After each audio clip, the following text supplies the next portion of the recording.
ഒരു നന്മ ഒരാൾ വിചാരിച്ചാൽ കൂലിട്ടും, ചെയ്താൽ 10 കൂലി വേറെ കിട്ടും. ഒരു നന്മ ഒരാൾ വിചാരിച്ചിട്ട് ചെയ്തില്ല, എന്നാൽ എഴുതിയ കൂലി വെട്ടൂല. അങ്ങനെയല്ലോ. അപ്പൊ അടുത്തല്ല ഹജ്ജിന് പോകണം തീരുമാനിച്ചു നമ്മൾ. അപ്പൊ നമുക്കൊരു ഹജ്ജിന്റെ കൂലി എഴുതി പോയില്ല എന്ന് കരുതിയിട്ട് ആ എഴുതിയ കൂലി വെട്ടൂല. പോയാല് 10 ഹജ്ജിന്റെ കൂലി ഏറെ എഴുതും മാത്രം. ഒരു തിന്മ ഒരാൾ വിചാരിച്ചാൽ ശിക്ഷയില്ല, ചെയ്താലേ ശിക്ഷയുള്ളൂ. ഒരു ശിക്ഷയും ഉള്ളൂ.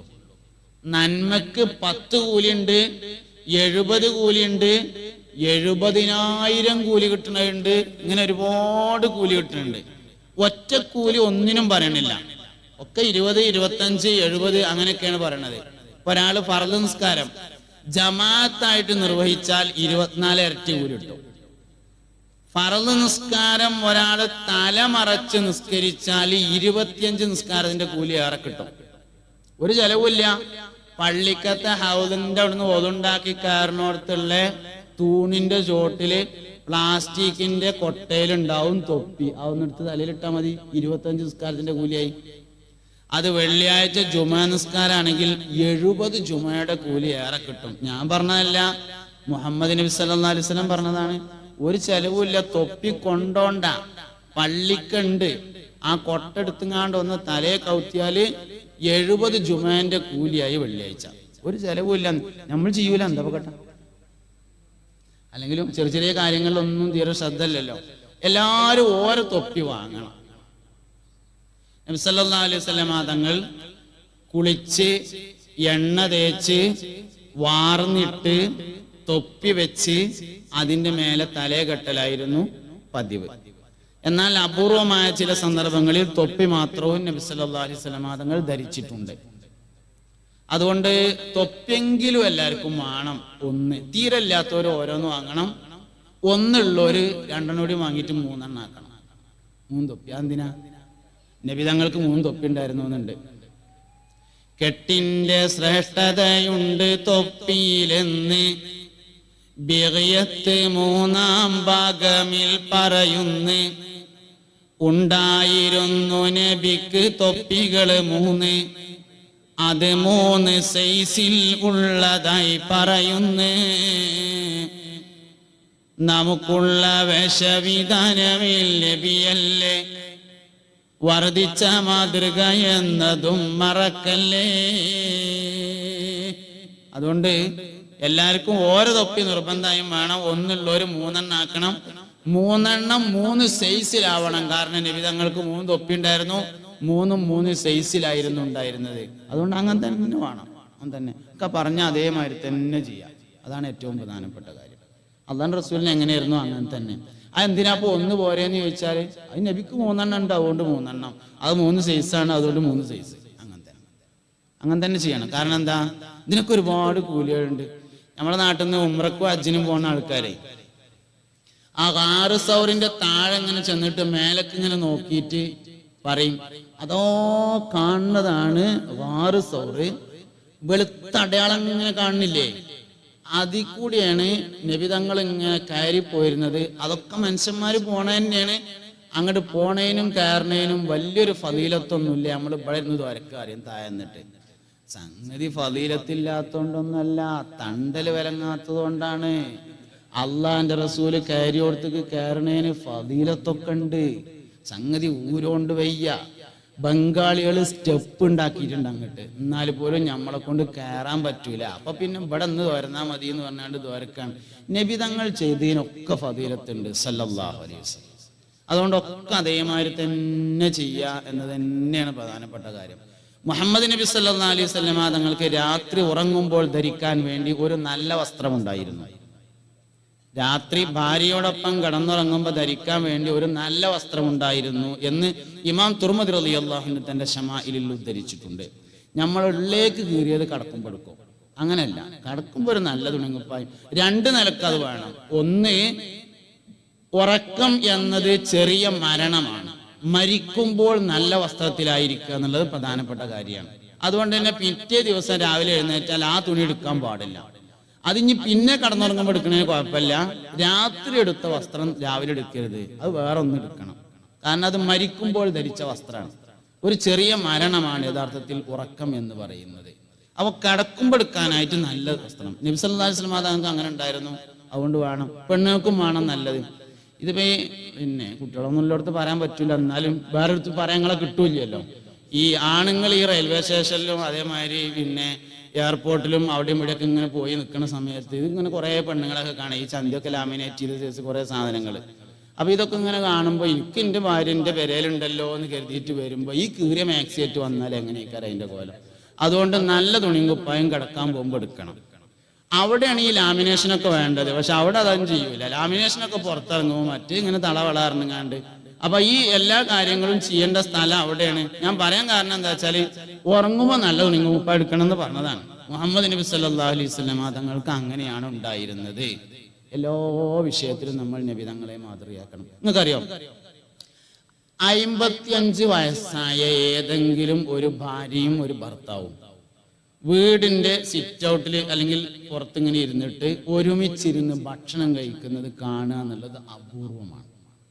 നിലവിലുള്ളൊരു സാമൂഹ്യമായ അവസ്ഥ എന്താണെന്ന് അറിയുന്നത്, കുട്ടികളൊക്കെ കുറച്ചിങ്ങനെ വലുതായി. മൂത്തവും കുവൈത്തിലാണ്, രണ്ടാമത്തവും ഖത്തറിലാണ്. അത്യാവശ്യം വരുമാനമൊക്കെ കിട്ടി തുടങ്ങിയാൽ ഉമ്മയും കുട്ടികളും കൂടി ഒന്നായിട്ട് വാപ്പാനൊരൊറ്റ ചവിട്ടേണ്ടി വിട്ടു. വാപ്പാക്ക് പിന്നെ ആകെ 2 ജോലിയേ ഉള്ളൂ. രാവിലെ മാർക്കറ്റ് പോയിട്ട് മീൻ കൊണ്ടു തരിക, വൈകുന്നേരം ടോർച്ച് എടുത്തുങ്ങാണ്ട് പള്ളിയേക്ക് പോവുക. വേറൊരു പണിയില്ല, വേറെ ഒന്നിനും വാപ്പാനെ പറ്റൂല എന്ന പോലായി. നമ്മളെ നാട്ടിലുള്ള ഓരോ അവസ്ഥകളാണ്. വാപ്പ എന്നും വാപ്പയായിരിക്കണം, ഉമ്മ എന്നും ഉമ്മയായിരിക്കണം. ഇത് വളരെ പ്രധാനപ്പെട്ട ഒരു കാര്യമാണ്. നമുക്ക് ആ ഒരു വിഷയങ്ങളിലൊന്നും യാതൊരു ശ്രദ്ധയില്ല, യാതൊരു ശ്രദ്ധയും നമുക്കില്ലാതാണ്. അപ്പൊ ഞാൻ ചോദിച്ചത്, 55 വയസ്സായ ഏതെങ്കിലും ഒരു ഭാര്യയും ഒരു ഭർത്താവും സിറ്റ് ഔട്ടിൽ ഇരുന്ന് ഒരുമിച്ച് ഭക്ഷണം കഴിക്കുന്നത് കാണുക എന്നുള്ളത് അപൂർവമാണ്. എന്താ? നബി സല്ലല്ലാഹു അലൈഹി വസല്ലം തങ്ങള്, ആയിഷ ബീവി പറയാണ്, നബി തങ്ങൾ രാവിലെ പാല് കറക്കും. മുഹമ്മദ് നബി സല്ലല്ലാഹു അലൈഹി വസല്ലം രാവിലെ പോയിട്ട് പാലിറക്കും. അപ്പൊ നബി തങ്ങൾ പാലിറക്കുമ്പോൾ ആയിഷ ബീവി കട്ടൻ ചായ ഉണ്ടാക്കി ഇക്കാരെന്നാണ് നമുക്ക് തോന്നുന്നത്. അങ്ങനെയല്ല, അന്ന് കട്ടൻ ചായ ഉണ്ടാക്കുന്ന പരിപാടിയൊന്നുമില്ല. ആയിഷ ബീവി വെറുതെ ഇരിക്കുക തന്നെയാണ്. നബി തങ്ങൾ പാലിറക്കും. പാല് കറന്നിട്ട് ആ പാത്രേറ്റ് വന്നിട്ട് എനിക്ക് തന്നിട്ട് പറയും, യാ ആയിഷു, ആയിഷ ഇശ്റബി, കുടിക്ക് എന്ന് പറയും. അങ്ങനെ ഞാൻ ആ പാല് ഇങ്ങനെ കുടിക്കുമ്പോൾ നബി തങ്ങൾ ഇങ്ങനെ നോക്കി നിൽക്കും. 63ാമത്തെ വർത്താനാണ് ഞാനീ പറഞ്ഞത്. 63ാമത്തെ വയസ്സിലെ വർത്താനാണ് ഞാനീ പറഞ്ഞത്. ഞാനിങ്ങനെ പാല് കുടിക്കുന്നത് നബി തങ്ങൾ നോക്കി നിൽക്കും. പാല് കുടി കഴിഞ്ഞ് ഞാനിങ്ങനെ ഗ്ലാസ് കൊടുത്താലേ നബി തങ്ങൾ അത് വീണ്ടും ഇങ്ങോട്ട് തന്നിട്ട് പറയും, യാ ആയിഷ ഇശ്റബി, ആയിഷ കുടിക്കുക അറിയും. ഞാൻ വീണ്ടും കുടിക്കും. അപ്പോഴും നബി തങ്ങൾ നോക്കി നിൽക്കും. വീണ്ടും കൊടുക്കും. 3ാമതും തരും ഞാൻ, 3ാമതും കുടിക്കും. 3 പ്രാവശ്യം ഞാൻ പാല് കുടിച്ചു കഴിഞ്ഞാൽ എൻ്റെ അടുത്ത് നിന്ന് ഗ്ലാസ് വാങ്ങിയിട്ട് പാത്രം വാങ്ങിയിട്ട് നബി തങ്ങൾ ആ പാത്രം ഒന്നിങ്ങനെ തിരിക്കും. തിരിച്ചിട്ട് എൻ്റെ ചുണ്ട് എവിടെയാണോ തട്ടിയത് അവിടെ തന്നെ ചുണ്ട് തട്ടിച്ച് നബി സല്ലല്ലാഹു അലൈഹി വസല്ലം തങ്ങൾ കുടിക്കുമായിരുന്നു. നമ്മളും ചിറ്റിച്ചൊക്കെ ചെയ്യും, പക്ഷെ ചുണ്ട് എവിടെ തട്ടിയെന്ന് അവിടുന്ന് ഒഴിവാക്കാൻ വേണ്ടിയിട്ടേക്കാരം. ഇതാണ് വ്യത്യാസം. ഇതാണ് വ്യത്യാസം എന്ന് പറഞ്ഞത്. പേരക്കുട്ടികൾ കണ്ടാ എന്താ തോന്നുക? കണ്ടില്ലെങ്കിൽ അവർക്ക് എന്താ തോന്നുക? അല്ല, കണ്ടാ എന്താ തോന്നുക? ഏത് പേരക്കുട്ടിക്കാ അറിയാത്തത് വല്യമ്മാനെ വല്യപ്പ കല്യാണം കഴിച്ചു കൊടുക്കുന്നതാണ്? എല്ലാ പേരക്കുട്ടിക്കും അതറിയാം. വല്യമ്മാനെ വല്യപ്പ നിക്കാഹ് കഴിച്ചു കൊണ്ടുവന്നതാണ്. അന്നത്തെ കാരണന്മാരൊക്കെ കൂടിയിരുന്നു, എല്ലാരും അറിഞ്ഞ പരിപാടിയാണ്. മഹറൊക്കെ ഉണ്ടായിരുന്നു. വല്യമ്മയും ഒരു കാലത്ത് പുതുമണവാട്ടിയായിരുന്നു എന്നൊക്കെ പേരക്കുട്ടിക്ക് അറിയാലോ. ഇനിയിപ്പോ എന്താ പോലെ ഒരുമിച്ചൊരു കട്ടിലുമ കടന്നു തുടങ്ങിയാൽ വരാനുള്ളത്? ഒന്നുമില്ല. എന്നിട്ട് 37 വേറൊരു സ്ഥലത്തും 30 വേറൊരു സ്ഥലത്തും മരിക്കോളം ഒരുമിച്ച് കിടക്കണം. ആയിഷ ബീവി റളിയല്ലാഹു അൻഹ ഒരിക്കലും ഇങ്ങനെ ഇരിക്കുകയാണ്. അപ്പോ നബി തങ്ങൾ വന്നിട്ട് മടിയിൽ ഇങ്ങനെ കടന്നു സല്ലല്ലാഹു അലൈഹി വസല്ലം. കുറെ സമയം ഇങ്ങനെ ഇരുന്നപ്പോ നബി തങ്ങൾ ഉറങ്ങിപ്പോയി. ആയിഷ ബീവി റളിയല്ലാഹു അൻഹ ആ സമയത്ത് കരഞ്ഞു. കണ്ണിൽ നിന്ന് കണ്ണുനീരിറ്റ് വീണ് നബി തങ്ങളുടെ പൂമുഖത്ത് വീണപ്പോ ആയിഷ നബി തങ്ങൾ ഞെട്ടി ഉണർന്നു. മാലക്കി ആയിഷു, ആയിഷ നിനക്ക് എന്തു പറ്റി എന്ന് ചോദിച്ചു. എന്തേ പറ്റിയെന്ന് ചോദിച്ചു. ഞാന് പെട്ടെന്ന് ഉറങ്ങിപ്പോയത് കൊണ്ട് നിനക്ക് വിഷമായോ? നീ കുറെ സംസാരിക്കണമെന്ന് കരുതിയതായിരുന്നോ? എന്തേ സംഭവിച്ചു? ആ സമയത്ത് ആയിഷ ബീവി റളിയല്ലാഹു അൻഹ പറഞ്ഞു, അല്ലാഹുവിന്റെ റസൂലേ, എനിക്കിവിടെ മടിയിൽ തലവെച്ച് കിടക്കാൻ നിങ്ങളെ കിട്ടി നബിയേ. നാളെ മഹ്ശറയിൽ സ്വർഗത്തില് കോടാനക്കോടി മനുഷ്യന്മാരുള്ള സ്ഥലത്ത് ഇതുപോലെ എനിക്ക് മടിയിൽ തലവെച്ചുറങ്ങാൻ നിങ്ങളെ കിട്ടുമോ നബിയേ എന്നാലോചിച്ചപ്പോൾ എനിക്ക് സങ്കടം അടക്കാൻ കഴിയുന്നില്ല റസൂലേ എന്ന് സയ്യിദത്തുന ആയിഷ ബീവി റളിയല്ലാഹു അൻഹ പറയുന്നുണ്ട്. എനിക്ക് ജീവിതത്തിൽ ഏറ്റവും കൂടുതൽ സന്തോഷം തോന്നിയ ഒരു രംഗമുണ്ട്. എനിക്ക് ജീവിതത്തിൽ ഏറ്റവും കൂടുതൽ സന്തോഷം ഉണ്ടായ ഒരു രംഗമുണ്ട്. അള്ളാന്റെ റസൂല് എന്റെ വീട്ടിൽ, എന്റെ റൂമിൽ, എന്റെ മടിയിൽ തലവെച്ച് വഫാത്താവുകയാണ്. നബി തങ്ങളുടെ മരണത്തിന്റെ വേദനയാണെന്ന് മനസ്സിലായപ്പോ അറാഖിന്റെ കമ്പെടുത്ത് നബി തങ്ങൾക്ക് മിസ്വാക്ക് ചെയ്തു കൊടുക്കാൻ ഞാൻ ഒരുങ്ങി. മിസ്വാക്കിന്റെ തല ചപ്പിയിരുന്നില്ല, സോഫ്റ്റ് ആയിരുന്നില്ല. അതുകൊണ്ട് ഞാൻ എന്റെ വായയിൽ വെച്ച് അതിന്റെ തലഭാഗം കടിച്ചിട്ട് അതുകൊണ്ട് നബി തങ്ങൾക്ക് ഇങ്ങനെ പല്ലു തേച്ചു കൊടുത്തു.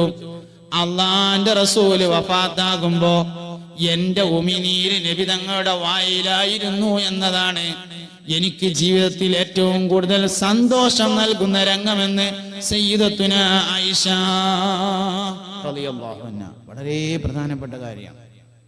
ബഹുമാനപ്പെട്ട ഖദീജ ബീവി റളിയല്ലാഹു അൻഹ നബി തങ്ങളുടെ ആദ്യത്തെ ഭാര്യയാണ്, ഉമ്മഹാത്തുൽ മുഅ്മിനീൻ. അള്ളാഹു അവരുടെ കൂടെ നമ്മളെ സ്വർഗത്തിൽ ഒരുമിച്ച് കൂട്ടട്ടെ. ഖദീജ ബീവി ഭയങ്കര ഒരു സംഭവമാണ്. നബി തങ്ങൾക്ക് ഒറ്റക്കിരുന്ന് അള്ളാഹുവിനെ ഇബാദത്ത് ചെയ്യണം. ഖദീജ ബീവി ഒന്ന് പോയി നോക്കിയിട്ട് സ്ഥലം ഉറപ്പിച്ചു. നമുക്ക് പെണ്ണുങ്ങളുടെ ഒരു വിഷയത്തിൽ അഭിപ്രായം ചോദിക്കാന്നൊക്കെ പറഞ്ഞാൽ വലിയ മടിയാണ്. അതുകൊണ്ടൊന്നും പെണ്ണുങ്ങൾ അപ്പളാവുമൊന്നുമില്ല. അഭിപ്രായം ചോദിച്ചു എന്ന് എഴുതിയിട്ട് ഭാര്യയുടെ അഭിപ്രായം ചോദിക്കൊക്കെ വേണം ഒരു വിഷയം ചെയ്യുന്ന സമയത്ത്. ഒന്നുമില്ലെങ്കിൽ അവരുടെ ദ്വാങ്കിൽ നമുക്ക് ഉണ്ടാവുമല്ലോ. ഒരു വിഷയത്തിൽ ഒരാളോട് അഭിപ്രായം ചോദിച്ചു എന്ന് എഴുതിയിട്ട് മോശമാവൊന്നുമില്ല. അതൊക്കെ നമ്മൾ വെറുതെ ധാരണകളാണ്. അതുകൊണ്ട് ഉമ്മാനോട് അഭിപ്രായം ചോദിക്കുക, വാപ്പാനോട് അഭിപ്രായം ചോദിക്കുക, ഭാര്യയോട് അഭിപ്രായം ചോദിക്കുക തുടങ്ങിയ കാര്യങ്ങളൊക്കെ വേണം. അത് പള്ളി ഉണ്ടാക്കുകയാണെങ്കിലും വേണം.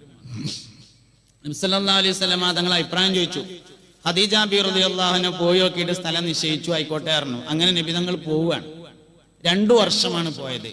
ആദ്യത്തെ വർഷം പോവുകയാണ്. പോയപ്പോ ഗോതമ്പ് മാവ്, പച്ചവെള്ളം, കാരക്ക, ഉപ്പ്, 4 സാധനങ്ങളാണ് അവനെ കൊണ്ടേ കൊടുത്തിട്ട് മടങ്ങി വരും. ഇത് കണ്ടപ്പോഴാണ് ഉസാമത്ത് ബിൻ സൈദ് ചോദിച്ചത്, വല്യമ്മ ഞാൻ കൊണ്ടേ കൊടുത്താ പോരെ എന്ന് ചോദിച്ചപ്പോ സയ്യിദത്തുന ഖദീജ റളിയല്ലാഹു അൻഹ പറഞ്ഞു, വേണ്ട മോനെ, എന്റെ ഭർത്താവിന് ഞാൻ തന്നെ ഭക്ഷണം കൊടുക്കട്ടെ. എന്റെ ഭർത്താവിന് ഞാൻ തന്നെ ഭക്ഷണം കൊടുക്കട്ടെ. കുറച്ചാലൊക്കെ തിരക്കം ഉണ്ടാവില്ല. ഒരു 10-40 വയസ്സ് 45 വയസ്സൊക്കെ ആയി കുട്ടികളൊക്കെ വലുതായാല് മക്കളെ വാപ്പ വന്നിട്ടുണ്ട് ചോറ് വിളമ്പി കൊടുത്താളീന്ന് കുട്ടികളോട് പറയലാണ് സാധാരണ പതിവ്. അവര് ഖദീജ ബീവിനെ ശരിക്കൊന്ന് പഠിക്കണം. സൗകര്യമില്ലാത്തോണ്ടല്ല, എന്റെ ഭർത്താവിന് ഞാൻ തന്നെ ഭക്ഷണം കൊടുക്കട്ടെ എന്ന് പറഞ്ഞ് 55-ാമത്തെ വയസ്സിൽ 9.5 കിലോമീറ്റർ നടന്ന് ഭക്ഷണം കൊണ്ടുപോയി കൊടുത്തിരുന്ന ആളാണ് സയ്യിദത്തുന ഖദീജ റളിയല്ലാഹു അൻഹ. ഉമ്മഹാത്തുൽ മുഅ്മിനീങ്ങളിൽ നമുക്ക് കുറേ പാഠം പഠിക്കാനുണ്ട്. ഉമ്മഹാത്തുൽ മുഅ്മിനീൻ കുറേ 4 സ്ത്രീകളെ കുറിച്ച് നിങ്ങൾ പഠിക്കണമെന്ന് നബി തങ്ങൾ പറഞ്ഞിട്ടുണ്ട്. ഹസ്ബുക മിൻ നിസാഇൽ ആലമീൻ, പ്രപഞ്ചത്തിലെ സ്ത്രീകളിൽ നിന്ന് 4 പെണ്ണുങ്ങളെ നിങ്ങൾ പഠിക്കണം. അതിലൊരു പെണ്ണാണ് ഖദീജത്തു ബിൻതു ഖുവൈലിദ് റളിയല്ലാഹു അൻഹ. ഖുവൈലിദിന്റെ മകളായ ഖദീജ ബീവി റളിയല്ലാഹു അൻഹ എന്ന് പറയുന്നത് ഒരു കുടുംബിനി എന്ന നിലയിൽ ഏറ്റവും നന്നായി പഠിക്കപ്പെടേണ്ട വ്യക്തിയാണ് സയ്യിദത്തുന ഖദീജ റളിയല്ലാഹു അൻഹ എന്ന് പറയുന്നത്. അതുകൊണ്ട് പുണ്യനബി സല്ലല്ലാഹു അലൈഹി വസല്ലം തങ്ങളുടെ ജീവിതത്തിൽ നിന്ന് കുടുംബജീവിതം പഠിക്കണം. അങ്ങനെ അതിനനുസരിച്ച് പോകാൻ നമുക്ക് സാധിക്കണം. അതാണ് ജീവിതത്തിന്റെ വിജയം എന്ന് പറയുന്നത്. ധാരണകളാണ് പലപ്പോഴും നമ്മളെ നേരാക്കും കേടുവരുത്തും ചെയ്യുക. ഇത് എന്തിന് എന്ന് തീരുമാനിക്കപ്പെടാത്തതാണ് പ്രശ്നം. കുടുംബജീവിതം എന്തിന്? കുടുംബജീവിതം യഥാർത്ഥത്തിൽ സ്വർഗം എളുപ്പമാകാനാണ് എന്ന് മനസ്സിലാക്കിയാൽ എല്ലാ പ്രശ്നവും തീർന്നു. ഒരുപാട് വിവാഹങ്ങളെയും ഒരുപാട് വൈവാഹിക ജീവിതങ്ങളെയും ചരിത്രം പരിശോധിക്കുന്നുണ്ട്. ബഹുമാനപ്പെട്ട ഗൗസുൽ ആദം സുൽത്താൻ മുഹിയുദ്ദീൻ അബ്ദുൽ ഖാദിർ ജീലാനി റളിയല്ലാഹു അൻഹുവിന്റെ മാതാപിതാക്കൾ അബൂ സാലിഹും ഫാത്തിമയും ചരിത്രം പരിചയപ്പെടുന്ന ഒരു ആപ്പിയമ്മയാണ്. നിങ്ങൾക്ക് അറിയണ കഥ ആയതുകൊണ്ട് ഞാൻ പറഞ്ഞില്ല. അത്തിപ്പഴം തിന്നത് പൊരുത്തപ്പെടിക്കാൻ വേണ്ടി പുഴക്കരയിലൂടെ പോയി അത്തിപ്പഴം പൊരുത്തപ്പെട്ട് കിട്ടാൻ വേണ്ടി ദിവസങ്ങളോളം അവിടെ ജോലി ചെയ്ത, വർഷങ്ങളോളം ജോലി ചെയ്ത അബൂ സാലിഹ് ഗൗസുൽ ആദമിന്റെ വാപ്പിയമ്മി. ഷെയ്ഖ് ബഹുമാനപ്പെട്ട മുഹമ്മദ് ബിൻ ഇസ്മായിൽ ബുഖാരി റളിയല്ലാഹു അൻഹുവിന്റെ ഉമ്മാനെ കുറിച്ച് ചരിത്രം പറയുന്നുണ്ട്. ബഹുമാനപ്പെട്ട ഇമാം ബുഖാരി റളിയല്ലാഹു അൻഹു ചെറുപ്പത്തിലെ കണ്ണ് കാണാത്ത ആളായിരുന്നു എന്നാണ്. ഉമ്മ ദുആ ചെയ്ത് അവസാനം മുഹമ്മദ് ബിൻ ഇസ്മായിൽ അൽ ബുഖാരി റളിയല്ലാഹു അൻഹുവിന് കണ്ണിന് കാഴ്ച കിട്ടിയതാണ് എന്ന് ചരിത്രം പറയുന്നുണ്ട്. സൂഫി ലോകത്ത് വലിയ ചർച്ചാ വിഷയമായ ഒരാളാണ് അബ്ദുല്ലാഹിബ്നുൽ മുബാറക് എന്ന പേരായ ആള്. വലിയ ചർച്ചയാണ് അബ്ദുല്ലാഹിബ്നുൽ മുബാറക്. അബ്ദുല്ലാഹിബ്നുൽ മുബാറക് പിന്നെ പ്രമുഖനായ ഒരുപാട് സൂഫിയാക്കളുടെ ഗുരുനാഥനാണ്. ഗൗസുൽ ആദമിന്റെ ഗുഞ്ഞത്തുൾപ്പെടെയുള്ള കിതാബുകളിലൊക്കെ അബ്ദുല്ലാഹിബ്നുൽ മുബാറക്കിന്റെ ചരിത്രം, അദ്ദേഹത്തിന്റെ വാചകങ്ങളും സ്റ്റേറ്റ്മെന്റുകളൊക്കെ ഉദ്ധരിക്കുകയും ചെയ്തിട്ടുണ്ട്. മഹാനവറുകളുടെ ചരിത്രം എന്ന് പറഞ്ഞത് നൂഹ് ബിൻ മറിയം എന്ന പേരായ ഒരാളുണ്ടായിരുന്നു. നൂഹ് ബിൻ മറിയം എന്ന് പറഞ്ഞിട്ട് വലിയൊരു പൈസക്കാരൻ്റെ ഒരു മുതലാളി. ആ മുതലാളിയുടെ തോട്ടത്തിൽ ജോലി ചെയ്തിരുന്ന അടിമയായിരുന്നു മുബാറക്.